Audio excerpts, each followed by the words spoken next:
রাজধানীর পূর্বাচলে অবৈধভাবে ৬০ কাঠা প্লট বরাদ্দের অভিযোগে শেখ হাসিনা, শেখ রেহানা সহ পরিবারের ৬ জনের বিরুদ্ধে অনুসন্ধান শুরু করেছে দুর্নীতি দমন কমিশন দুদক। পাশাপাশি বিদ্যুৎ, জ্বালানি ও খনিজ সম্পদ মন্ত্রণালয়ের সাবেক প্রতিমন্ত্রী নসরুল হামিদ ও তার পরিবারের বিরুদ্ধে মামলা করেছে সংস্থাটি। এছাড়া শাহজালাল আন্তর্জাতিক বিমানবন্দরের 3rd ফেজ অনুসন্ধানও করবে দুদক। গৃহায়ন ও গণপূর্ত মন্ত্রণালয় ও রাজুকের যোগসাজশে অতি গোপনে 2022 সালের 3 আগস্ট শেখ পরিবারের 6 সদস্যকে 10 কাঠা করে প্লট বুঝিয়ে দেয়া হয়। পূর্বাচলের নতুন শহর প্রকল্পের 27 নম্বর সেক্টরের কূটনৈতিক জোনের 203 নম্বর রোড হতে 10 কাঠা করে মোট 60 কাঠার 6টি প্লট বরাদ্দ নিয়েছেন তারা। দুদক জানায়, রাজনৈতিক বিবেচনায় সরকারের 13/A ধারার ক্ষমতা বলে এসব প্লট বরাদ্দ দেয়া হয়েছে। নতুন শহর প্রকল্পের 27 সেক্টরের কূটনৈতিক জোনের 203 নং রোড হতে 10 কাঠা করে মোট 60 কাঠা 6টি প্লট বরাদ্দ নেয়ার অভিযোগের বিষয়ে অনুসন্ধানের সিদ্ধান্ত গৃহীত হয়েছে।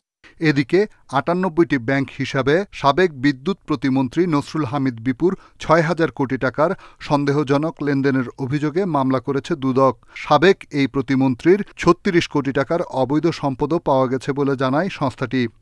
দুর্নীতি দমন কমিশন আইন 2004-এ 27(1), মানি লন্ডারিং প্রতিরোধ আইন 2012-এর 4(2) এবং 4(3) ধারায় সহ দুর্নীতি প্রতিরোধ আইন 1947-এর 5(2) ধারায় আজকে এই মামলাটি রুজু করা হয়েছে। পাশাপাশি শাহজালাল আন্তর্জাতিক বিমানবন্দরে 3য় টার্মিনাল নির্মাণে 4,000 কোটি টাকার দুর্নীতির অভিযোগ অনুসন্ধান শুরু করেছে দুদক। রিশাদ হুদা, ইন্ডিপেন্ডেন্ট নিউজ, ঢাকা। এবার দুর্নীতি দমন কমিশনের অনুসন্ধানের মুখোমুখি হতে যাচ্ছেন সদ্য সাবেক কমিশনার জহুরুল হক। দুদকের ইতিহাসে এই প্রথম নিজেদেরই কোনো কমিশনারের বিরুদ্ধে অনুসন্ধান হতে যাচ্ছে। দুদক সূত্র জানায়, ঘুষ দুর্নীতির মাধ্যমে অবৈধ সম্পদ অর্জনের অভিযোগ রয়েছে তার বিরুদ্ধে। সকালে কমিশনের বৈঠকে এই সিদ্ধান্ত নেওয়া হয়েছে। বিচারক হিসাবে কর্মজীবন শুরু করা জহুরুল হক পিলখানা হত্যাকাণ্ড সহ বিভিন্ন মামলার বিতর্কিত রায় দিয়ে সমালোচিত হয়েছেন। বিচার বিভাগ থেকে 2014 সালের 4 ডিসেম্বর দায়রা জজ হিসাবে অবসর গ্রহণ করেন। এরপর আওয়ামী লীগ সরকার তাকে প্রথমে বাংলাদেশ টেলিকমিউনিকেশন রেগুলেটরি কমিশন BTRCর কমিশনার ও পরে চেয়ারম্যান নিযুক্ত করে। BTRCর মেয়াদ শেষে 2021 সালে দুর্নীতি দমন কমিশনের কমিশনার নিযুক্ত করা হয় তাকে। আওয়ামী লীগ সরকারের পতনের পর গেল 1 নভেম্বর অন্য কমিশনার ও চেয়ারম্যানের সঙ্গে জহুরুল হকও পদত্যাগ করেন।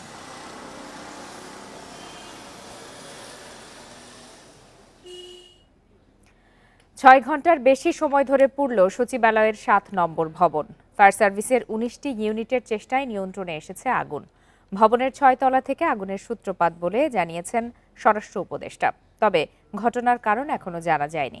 এদিকে আগুন নিয়ন্ত্রণে কাজ করার সময় ট্রাক চাপায় নিহত হয়েছেন এক ফায়ার সার্ভিস কর্মী।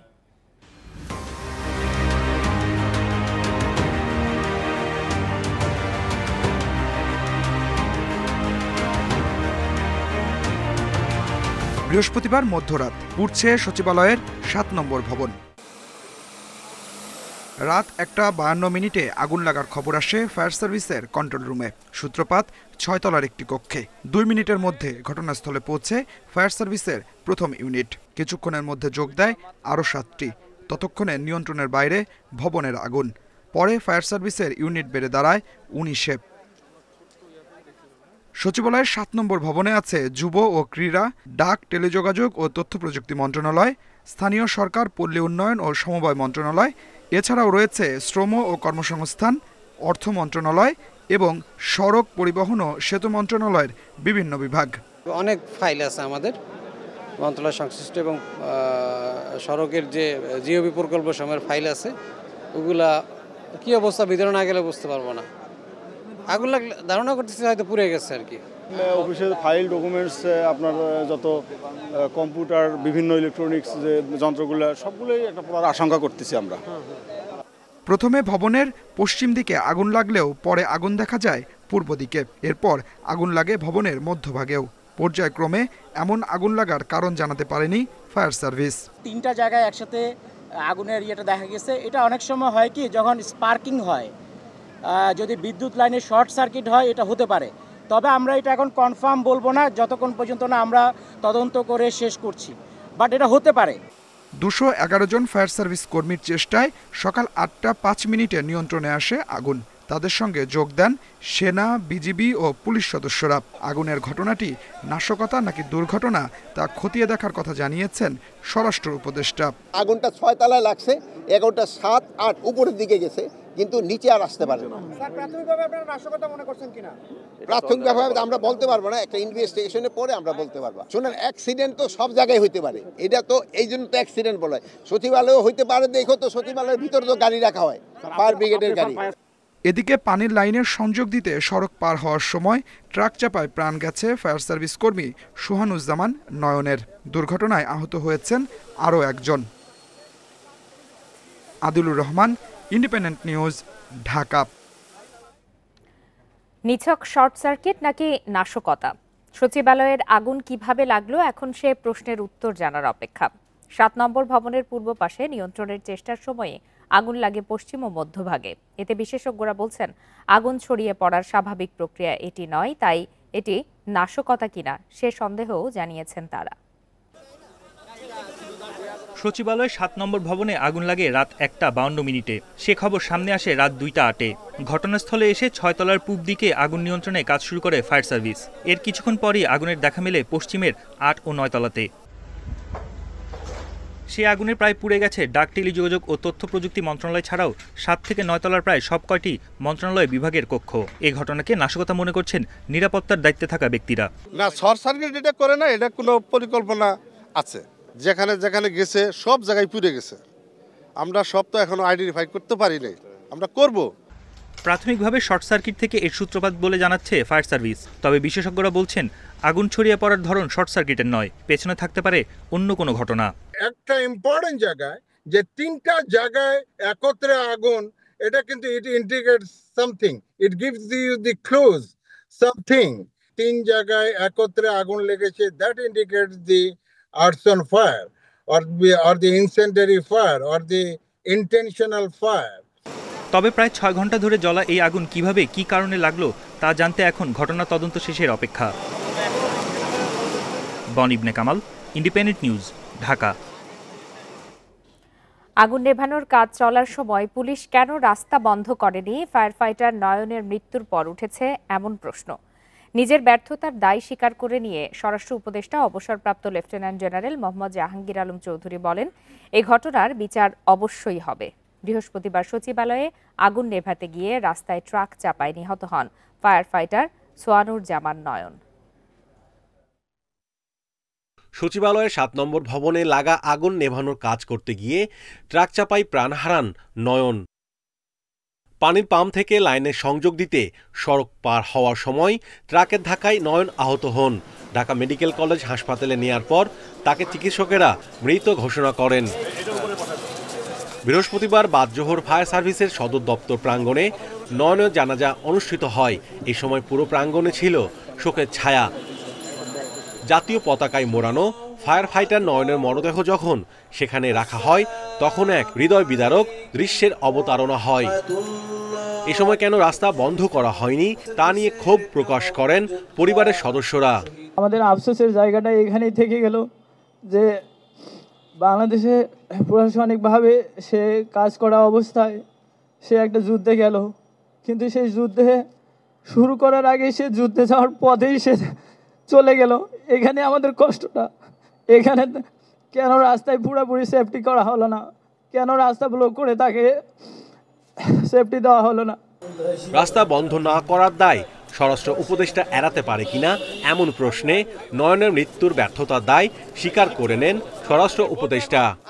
মানে আমি বলবো যে এটা ব্যর্থতাই, যেহেতু ট্রাক ওখানে চলাচল করাটা উচিত ছিল না, বাট আমরা ট্রাক চালককে ধরে ফেলছি এবং তারা আমরা আইনের আওতায় অবশ্যই নিয়ে আসবো। এই বিচার তো অবশ্যই হবে। আমার একটা কর্মী মারা গেল, এটা আমার একটা ব্যর্থতা না। নয়ন ফায়ার সার্ভিসের তেজগাঁও স্টেশনে কর্মরত ছিলেন। তিনি 2 বছর ধরে ফায়ার সার্ভিসে ছিলেন কর্মরত। তার বাড়ি রংপুরের মিঠাপুকুরে। Mahmudul Hasan, Independent News, Dhaka. সচিবালয়ের আগুন পরিকল্পিত বলে দাবি করেছেন বিএনপি নেতারা। উপদেষ্টা পরিষদ থেকে কয়েকটি মন্ত্রণালয়ে গুরুত্বপূর্ণ নথি চাওয়ার পরদিনই এই আগুন জনমনে নানা প্রশ্নের জন্ম দিয়েছে বলেও দাবি তাদের। সুষ্ঠু তদন্তের মাধ্যমে অবিলম্বে জড়িতদের গ্রেপ্তারের দাবিও জানিয়েছেন নেতারা। রক্তাক্ত মতিহার ও রিজভী আহমেদ শীর্ষক এ আলোচনা সভার আয়োজন করে রাজশাহী বিশ্ববিদ্যালয়ের nationalist ex student association. Dhaka reporters ইউনিটিতে আলোচনা সভায় যোগ দেন বিশ্ববিদ্যালয়ের সাবেক ছাত্রদল নেতারা। অনুষ্ঠানে রিজভী আহমেদ বলেন, স্বৈরাচারের পতন হলেও তাদের দোসররা এখনো প্রশাসনে রয়ে গেছে। তারা দেশ নিয়ে করছে নানা ষড়যন্ত্র। এই আগুনে অনেক নথিপত্র পুড়ে গেল, কিন্তু একটি ঘটনা আরেকটি ঘটনাকে সন্দেহ তৈরি করে। গতকালই আমরা সংবাদপত্রে দেখেছি সরকারের পক্ষ থেকে এই নথি চাওয়ার পরেই গতকাল গভীর রাতে এই আগুন, এটা জনমনে বিরাট প্রশ্ন দেখা দিয়েছে। প্রধান অতিথির বক্তব্যে নজরুল ইসলাম খান বলেন, এই সরকারকে আমরাই প্রতিষ্ঠিত করেছি, অথচ তারাই বিএনপি নিয়ে নানা সমালোচনা করছে। তারা কি প্রতিপক্ষ হবে? আমরা তো মনে করি না তাদের প্রতিপক্ষ, এবং তারা আমাদের প্রতিপক্ষ হওয়ার যোগ্য। আমরা রাজনীতি করি, তারা তো রাজনীতি করে না, তাদের তারা আমার প্রতিপক্ষ হবে। আমরা ইলেকশন করবো, তারা কি আমাদের বিরুদ্ধে ইলেকশন করবে? জাতীয় প্রেসক্লাবের সামনে আরেক অনুষ্ঠানে জয়নাল আবদিন ফারুক প্রশ্ন তোলেন, যারা 16 বছর গণতন্ত্রকে হত্যা করেছে তারা এখনো কিভাবে সচিবালয়ে বসে থাকে? যারা আমাকে আয়না ঘরে নিয়েছে, যারা আমার গণতন্ত্রকে গলা টিপে হত্যা করেছে, তাদের সহচরেরা বারবার বলার পরেও কেন সচিবালয়ের মতো গুরুত্বপূর্ণ জায়গা এখনো বহাল আছে? শেখ হাসিনা ও তাদের দোসরদের সীমাহীন দুর্নীতির শ্বেতপত্র প্রকাশের দাবিও জানান বিএনপি নেতারা। মাহমুদ শরীফ, ইন্ডিপেন্ডেন্ট নিউজ, ঢাকা। জাতিকে অন্ধকারে রেখে নয়, পিলখানা হত্যাকাণ্ডের সুষ্ঠু তদন্ত হবে বলে জানিয়েছেন নতুন কমিশন প্রধান আ.ল.ম ফজলুর রহমান। সকালে বিজিবি সদর দপ্তরে কমিশনের প্রথম বৈঠক শেষে এসব কথা বলেন তিনি। ফজলুর রহমান বলেন, বিডিআর হত্যাকাণ্ডে দেশি বিদেশি ষড়যন্ত্রকে চিহ্নিত করার দায়িত্ব দেওয়া হয়েছে কমিশনকে। প্রয়োজনে বিদেশে থাকা ব্যক্তিদের জিজ্ঞাসাবাদ করা হবে। এজন্য সেসব দেশে চিঠি বা টিম পাঠানো হবে। তদন্ত দলে 2 জন বিদেশি আইনজ্ঞ সহ 4 জন আইন বিশেষজ্ঞ নিয়োগের সুপারিশ করবে কমিশন। এছাড়া কমিশন প্রধানকে উপদেষ্টা পদমর্যাদা, সাচিবিক সুবিধা ও আলাদা কার্যালয়ের ব্যবস্থা করতেও বলেছে কমিশন। 2009 সালে পিলখানায় বিডিআর সদর দপ্তরে হত্যাকাণ্ডের শিকার হন 57 জন সেনা কর্মকর্তা সহ অনেকে। সেই ঘটনার পুনঃ তদন্তের উদ্যোগ নিয়েছে অন্তর্বর্তী সরকার।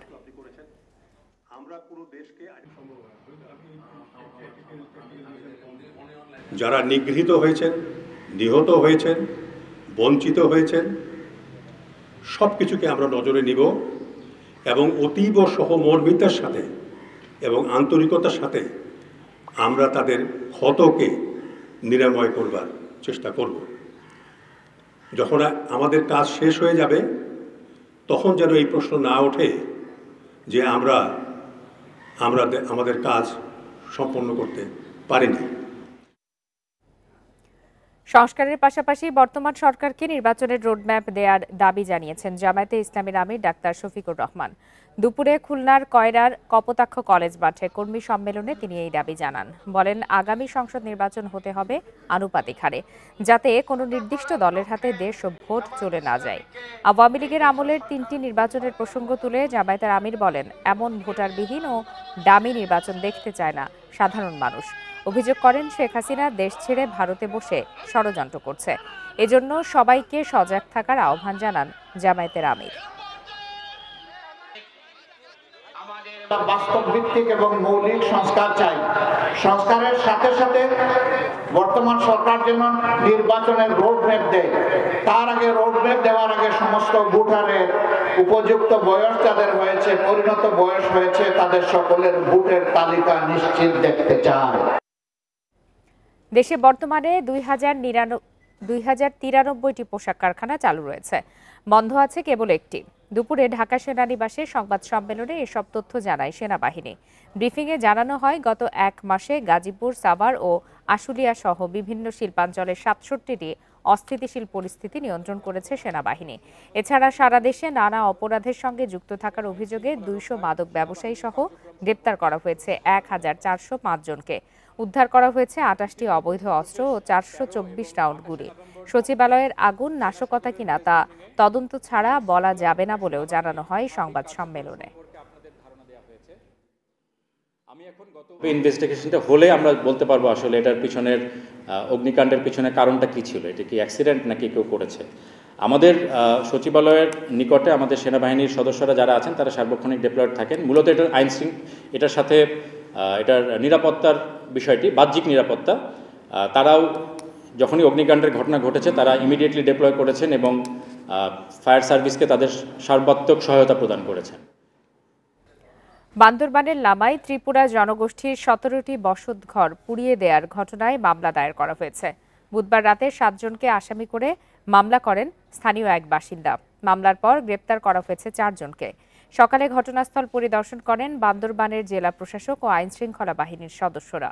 এ সময় জড়িতদের বিরুদ্ধে আইনগত ব্যবস্থা নেওয়ার কথা জানানো হয়। লামার দুর্গম সরই ইউনিয়নে পাহাড়িদের ১৭টি বসতঘর পুড়িয়ে দেয় দুর্বৃত্তরা। মঙ্গলবার মধ্যরাতে তঙ্গঝিরি এলাকায় এই ঘটনা ঘটে। অভিযান জোরদার ছিল, একটা মামলা হয়েছে। এই মামলাতে এজাহার নামীয় ৭ জন আসামি করে মামলা করেছে। এটি কি কারণে হয়েছে এটির তদন্তের বিষয় আসলে বেসিক্যালি। তারপরও আমরা চেষ্টা করছি দ্রুততার সাথে যেন এই বিষয়টি বেরিয়ে আসে এবং এই বিষয়টি আসলে কঠোর হাতেই দমন করা হবে। দেশে ফ্ল্যাটের বেচাকেনা কমেছে।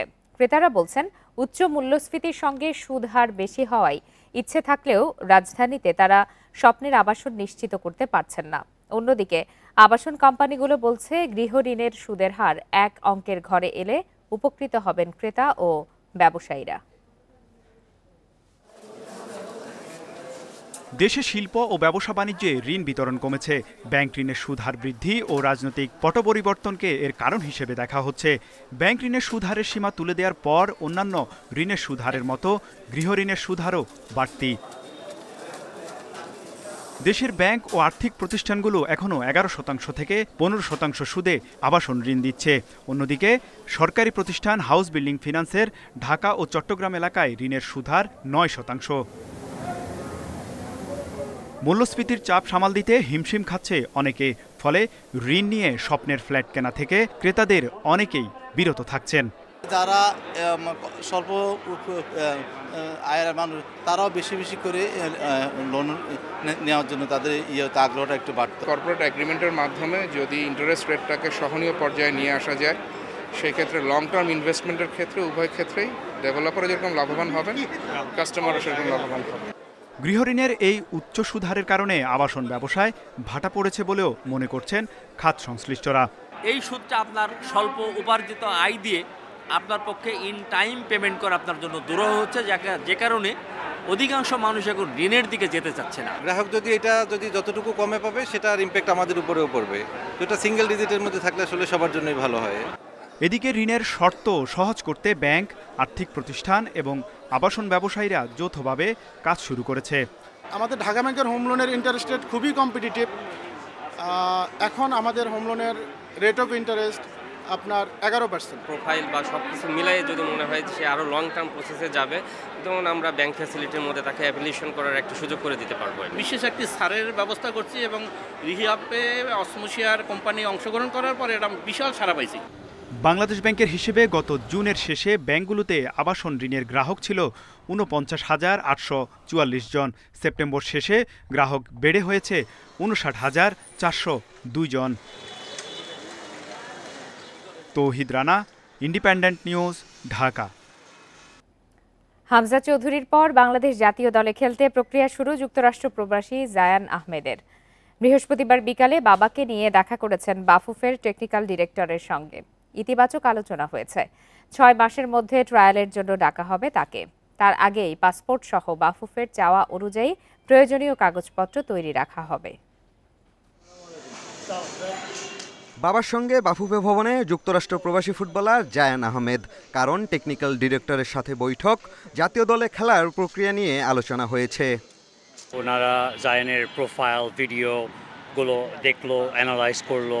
ওকে বয়সভিত্তিক দল under 23, it's coming up, I think it's September or August.